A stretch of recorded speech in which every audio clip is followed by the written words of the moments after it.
आरएसवीआई info capsule पर ये है आरएसवीआई न्यूज अपडेट्स। आइए बढ़ते हैं आज की खबरों की ओर और सबसे पहले सुनते हैं अंतर्राष्ट्रीय खबरें। भारत सरकार ने साल 2024-25 के लिए फिलिस्तीनी शरणार्थियों की मदद के लिए जारी की पहली किश्त। भारत सरकार ने साल 2024-25 के लिए फिलिस्तीनी शरणार्थियों की मदद के लिए पहली किश्त जारी कर दी है। सरकार ने फिलिस्तीनी शरणार्थियों के लिए संयुक्त राष्ट्र राहत और कार्य एजेंसी को 2.5 मिलियन अमेरिकी डॉलर की पहली किश्त जारी की है।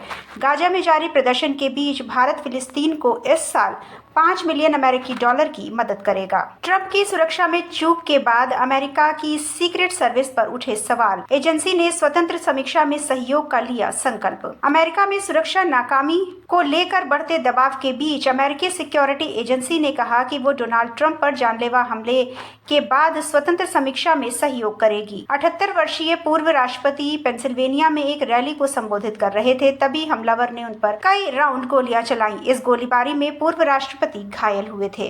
पूर्वी अफगानिस्तान में बाढ़ और बारिश से भारी तबाही, करीब 35 लोगों की मौत, 230 लोग घायल। पूर्वी अफगानिस्तान के जलालाबाद और नांगरहार प्रांत में अचानक आई बाढ़ में कम से कम 35 लोगों की मौत हो गई और 230 लोग घायल हो गए। सूचना एवं संस्कृति विभाग के प्रमुख कुरैशी बडलून ने बताया, जलालाबाद और नांगरहार प्रांत के कुछ जिलों में आंधी तूफान के कारण हुई बारिश से 35 लोग मारे गए हैं। 55 साल पहले जहां उतरा था अपोलो 11, वैज्ञानिकों को वहां मिली गुफा अंतरिक्ष यात्रियों के लिए बन सकता है नया ठिकाना। चांद की गुफाएं भविष्य में अंतरिक्ष यात्रियों का ठिकाना बन सकती हैं। वैज्ञानिकों ने चंद्रमा पर एक गुफा मिलने की पुष्टि की है। ये गुफा चांद पर उस स्थान से ज्यादा दूर नहीं है जहां 55 वर्ष पहले नील आर्मस्ट्रॉन्ग और बज एड्रियन ने मून वॉक किया था। विज्ञानियों के अनुसार चांद पर सैकड़ों और गुफाएं हो सकती हैं जिनमें भविष्य में अंतरिक्ष यात्री आश्रय ले सकते हैं। अफ्रीका में शुरू की गई सीरम इंस्टीट्यूट की मलेरिया वैक्सीन पिछले साल WHO से मिली थी मंजूरी। सीरम इंस्टीट्यूट ऑफ इंडिया और ऑक्सफोर्ड विश्वविद्यालय की तरफ से विकसित एक नई उच्च गुणवत्ता वाली मलेरिया वैक्सीन आधिकारिक तौर पर शुरू कर दी गई है। इसके साथ ही पश्चिमी अफ्रीका में R21 मैट्रिक्स M का संचालन शुरू होने वाला कोटा डी इवियोर पहला देश बन गया है। आइए अब जुड़ते हैं देश के साथ और सुनते हैं राष्ट्रीय खबरें।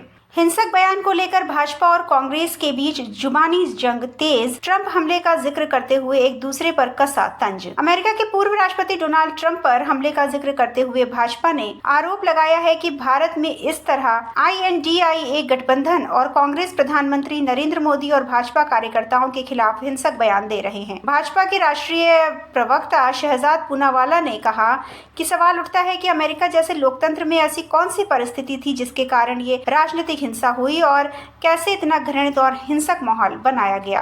यूपी बिहार में उफान पर नदियां, कई गांव बाढ़ में डूबे, लोगों का संपर्क कटा। उत्तर प्रदेश और बिहार में नदियों के जलस्तर में उतार चढ़ाव जारी है। बिहार के खगड़िया में कोसी और बागमती खतरे के निशान से ऊपर हैं। पूर्वी चंपारण के सिकरहना नदी में बढ़ रहे जल स्तर के कारण सड़कों पर पानी का बहाव तेज हो गया है। किशनगंज और कटिहार में एक व्यक्ति की डूबकर मौत हो गई है। मुंगेर में गंगा का जलस्तर पिछले 25 घंटे में 21 सेंटीमीटर तक बढ़ गया है।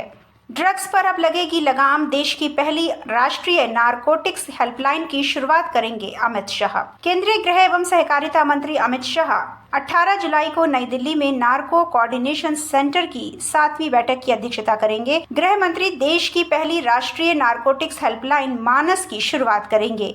इसका टोल फ्री नंबर 1933 होगा। इस पर लोग मादक पदार्थों से जुड़ी जानकारी साझा कर सकेंगे। इसके साथ ही वो श्रीनगर में नारकोटिक्स कंट्रोल ब्यूरो के जोनल कार्यालय का भी उद्घाटन करेंगे।